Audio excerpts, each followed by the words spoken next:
Good evening, Titan Nation. What's going on? Welcome to another edition of Titans in Truth. I'm your man Chris, aka the Blue Enforcer, coming in on draft week. Yes, it is. We are less than 2 days away, less than 48 hours away from the NFL draft, Philadelphia, Pennsylvania. I cannot wait to get there. We'll be able to get there and give you as much coverage on the NFL draft as I possibly can. So definitely stay tuned, not only to the show here on YouTube, but also I'm gonna go live on Facebook Live as soon as the draft starts. And we'll definitely give you some analysis of a few picks before the Titans pick. And then, of course, I'll give you some analysis on what I think about the pick that the Titans have made. Also, I'll definitely keep you tuned in on any trades that may happen, anything like that that goes down. So, like I said, stay tuned for that and be on the lookout for that particular information coming to you. I cannot wait to get that to you. I'm extremely excited about going to the draft, and I'll give you some more information on that a bit later. Now, some topics I said on my Facebook post that it would be fans' choice. And I only got a couple of responses. I didn't get really too many, but there was a response about me talking about my board, which I am going to get into on that, which I have some information on my board on my last Music City Miracles blog about my big board when I released my first mock draft. But I did make a few changes to my board since then, and then of course I give some information on that. Also, I'm going to give some information on a few guys that I would keep my eye on late in the draft that could be good pickups for the Titans later in the draft, maybe after round 3 going into maybe the 4th through the 7th round. Some guys that on day 3 could possibly be selected and could possibly be guys that could fit the mantra of the Tennessee Titans. And so that's something I'm going to get into. And then I'm going to unveil my very final mock draft that I was able to do as far as picks that I just thought were by best player available, the best players I thought were on the board at the time.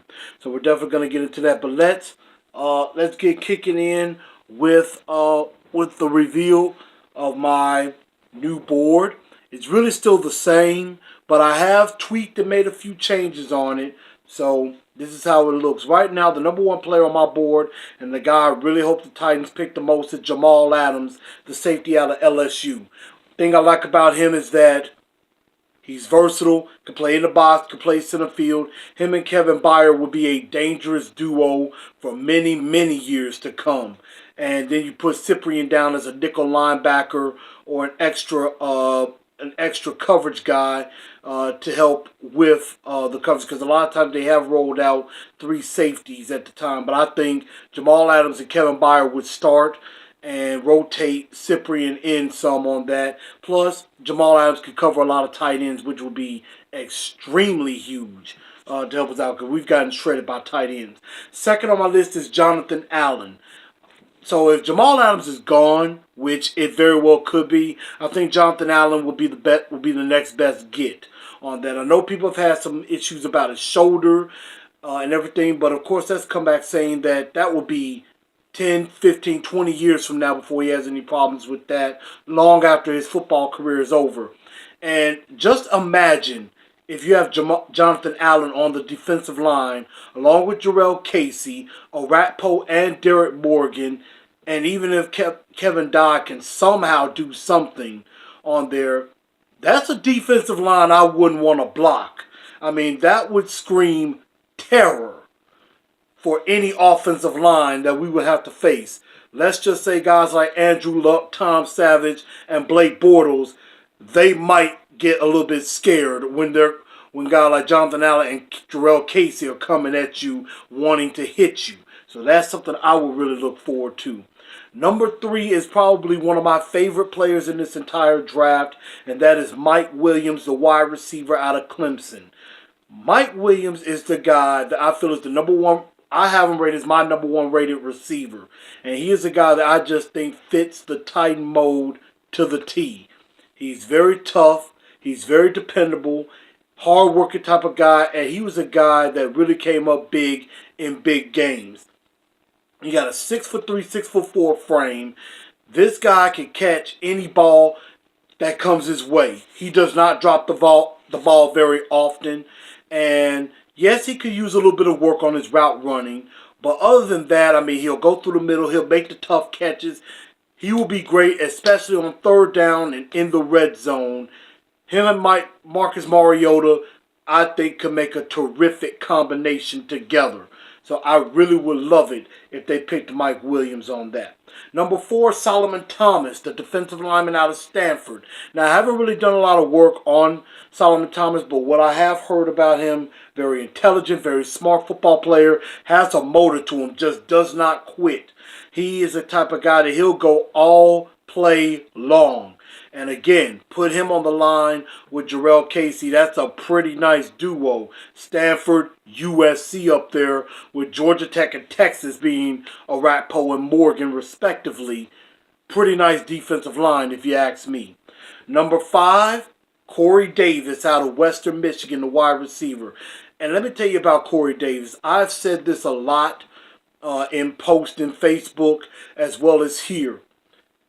Mike Williams is like, if you think of women in relationships, and I know this is kind of crazy, so forgive me for that. Mike Williams is the type of person that I fall in love with. Perfect, would be great on this team.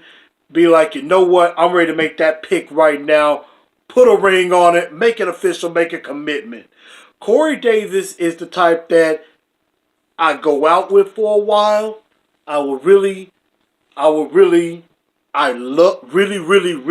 Corey Davis as a pick for the Titans. Not sure if I'm ready to commit long term to him, but I think he could prove us all wrong. And, again, he's that type that I really like, but I'm not sure if I'm ready to fully commit to. But he could prove himself to be the type we can go all in on. So, yeah, I'd be a little disappointed if they didn't pick Mike Williams. But if they did pick Corey Davis, I would still be pretty happy with that. Corey Davis, excellent route running, very tough, and is very good after the catch. He does have a drop here or there, but that's not really too bad. I mean, what receiver doesn't have any drops? So, Corey Davis would be an excellent pickup if we were able to draft him. Now, I made a little bit of change here at number 6. I have O.J. Howard, the tight end out of Alabama. Be a perfect fit along with Delanie Walker. Could play right away. He would start immediately with Delanie Walker because, the Titans run a lot of 2 tight end sets. So when that happens, Delanie Walker will be on the field. O.J. Howard will be on the field. They both excellent, very good blockers. And then O.J. Howard just can be a dangerous threat in the passing game along with Delanie Walker. So if you have these two, you couldn't focus so much on Delanie Walker. You would have to pay attention a little bit to O.J. Howard because if you pay all that attention to Delanie, O.J. Howard's going to burn you. He's going to mess you up. And he can lay a licking in the blocking scheme as well. So he will replace Anthony Fasano. So that would be very good. Number 7, Marshawn Lattimore, cornerback out of Ohio State. Very fluid, very crisp. Great closing speed on a route. Just if a receiver thinks that they have an advantage, turns out they don't. And Marshawn Lattimore closes in really good on it. Recognizes routes very well. Now, I don't know if he's going to be very good in the run game. He doesn't really tackle extremely well, but it looks like he can get his nose in there. I don't really have a problem with Marshawn Lattimore talent-wise. The thing that scares me to death about him and why I think at times I almost wanted to lower him on my board is injuries. He's had those chronic hamstring injuries since high school, and it looks like it never goes away. So he's only been a starter 1 year full time. And when you have those type of injuries with the hamstring, they're going to continue to be nagging. So it's not something that's going to go away and be gone permanently. It's going to come back at some point. So that is why I'm buyer beware on Marshawn Lattimore. I am not big on him, but if John Robinson thinks he's the best on the team, that means that there better be a good checkoff from the medical staff. That is a big medical red flag for me, so that's why I'm not as high on him. At number 8, Marlon Humphrey from Alabama, the cornerback. Very fast, very fluid, great in run support. Only problem I have with him is the problem I had with a lot of Titan corners in the past. He loses track of the football, especially on the deep ball. If the play is in front of him, he does fine. But if a receiver gets behind him, or if it's a deep pass, or he's paying attention to the receiver and not necessarily the ball, he loses track of it. He doesn't look back for the football as much. And that's something I really have a problem with. Other than that, has fluid skills. I mean, looking back for the ball, that's something that can be taught. So he could have the chance to improve, but that's why I have him a little bit lower on my board right now. Number 9, and this may be a questionable spot on my board, is Reuben Foster from Alabama, the linebacker. Again, talent-wise, I mean, this guy is the real deal, talent-wise. He can fly all over the field. He's a 3-down linebacker. He will hit you and you will feel it. It's good in the run game. He's very good in the passing game. Very fluid at going from side to side. Can cover tight ends. He would make Avery Williamson's life a lot easier. However, there are some off-the-field red flags with him. The issue at the combine. This recent report of a diluted substance that counts as a failed drug test. So this might drop his stock tremendously to whether it be he could be available for us at 18. He could even drop out of the bottom part of the first round altogether. He may end up in the second round because of this.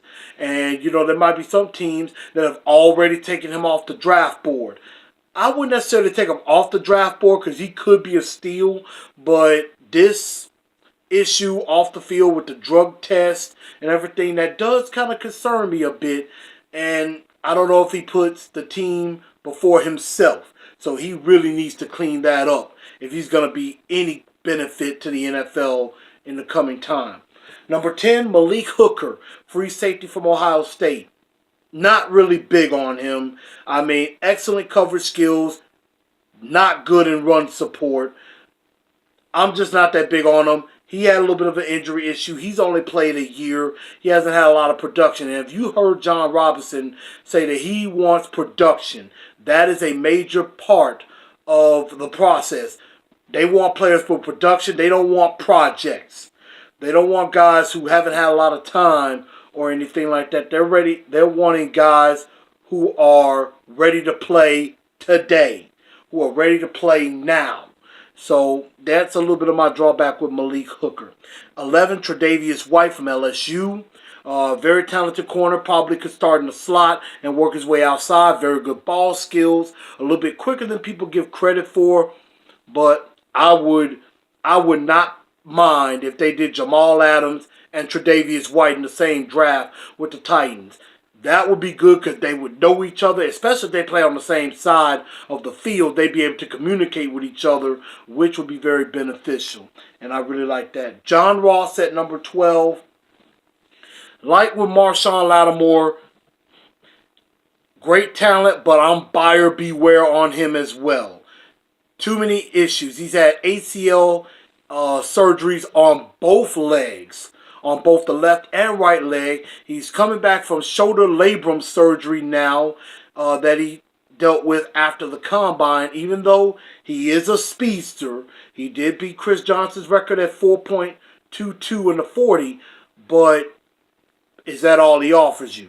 Yes, he's pretty good at route running. He has some problems with catches, with drops too, but I mean, he is very, very fast, but those injuries concern me very much. But I would rather take a chance on him than Marshawn Lattimore. I would absolutely hate it if they picked both Lattimore and John Ross in the first round. I myself would be extremely upset because you're taking injury risk on both sides of the field. Now, if they pick John Ross, I'll be okay with that. I'll be okay. I'll deal with it. But I would rather have him than Marshawn Lattimore. 13, Hassan Reddick from Temple. Excellent outside linebacker. Very tenacious, very tough. Got to see him a little bit when he played Memphis, my alma mater. They've asked him to move inside a bit. I would say he could be a rotational player, maybe play outside, backing up a Rappo and Morgan, and he may end up replacing one of them. Or if something happens with Wesley Woodyard or Avery Williamson, he could step in and play inside as well as a linebacker. Number 14, Sidney Jones. Now I know Sidney Jones had the Achilles injury, and a lot of people thought, well, he's not going to be ready to play until next year. Now, according to reports that I saw on Bleacher Report, there was a Twitter put out. I didn't have the guy's name at the time, and I apologize for that. But it was basically saying there was a report coming that that the Achilles injury, the spot there, is completely healed, and that it's about a 4 to 6 month full recovery. So that means he could be ready anywhere between early August or the middle of August going into the preseason, or at the latest around October. So he might be able to be one that could be ready towards the second half, latter part of the season. He could help make that push to the playoffs. Now, I would love to get him in the second round. If we can get a second round pick, I wouldn't mind taking my chances drafting him. Let him learn the playbook. Let him recover. And he will be an absolute steal going into next year. Or even at the end of this year, he could still maybe contribute at the end of this year. They slowly bring him in, have him play a little bit on the outside, maybe not get a bunch of snaps early, but then he can end up being the starter by the end of the season alongside Logan Ryan. So I really would love that with Sidney Jones.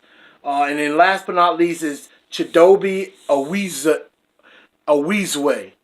I know I didn't say his name right, so I apologize. And he's the cornerback from Colorado. He's a big corner at 6 foot. Looks like a guy that could play alongside Logan Ryan. Maybe a guy that could be a number 2 corner that may have the potential to turn into a number 1 corner. I haven't done a lot of research on him. He did pretty well against John Ross when Colorado played Washington. Now, there were some times that John Ross got behind him, but that's speed. But other than that, he's very fluid. He recognizes routes pretty well. So Awizwe could be a very good pickup late in the first round if we trade back from 18. And he might even get a look at 18. So that could definitely be possible with that. But that is my top 15 draft board right now. That is what I really like right now. Of course, I kicked Zach Cunningham off. He could be a late pick later in the draft, maybe the second or third round. Another guy that didn't make the board but could be somebody I would really like, Juju Smith-Schuster from USC. If we don't get a receiver in the first round, I'd love for us to pick up Juju Smith-Schuster. He would be an excellent pickup for the Tennessee Titans. But that's my board. That's what I'm looking at as far as my top 15 or so players that I would like to see in Titans uniform. That's really how I would take a look at that. Now, I also got a thought of what would my late board look like as far as maybe beyond the third round, third to the 7th round, some guys that I would look at. A couple of guys I would look at. I'm not going to really go into too much about these guys, but I'll give a little bit of information. First is George Kittle from Iowa, the tight end. Now, he will remind me a little bit more of a better version of Philip Supernall and maybe close to an Anthony Fasano. Excellent blocker and can give you a little bit in the passing game. He doesn't have to give you everything, but he can give a little bit in the passing game, so I like him. Jordan Leggett is another excellent in the passing game. Probably could use a little bit more work on the run game, but I think he could become a very good blocker in the run game as well. Mac Hollins, the receiver from North Carolina, I think he could be sneaky good. he could be a guy that could sneak become a number one coming in. He's very good vertical threat. He's a guy that really made Mitchell Trubisky's life a lot easier. Could get deep on plays, and he really could be a big time vertical threat. So I definitely like him. Tanoa Kapaskanon.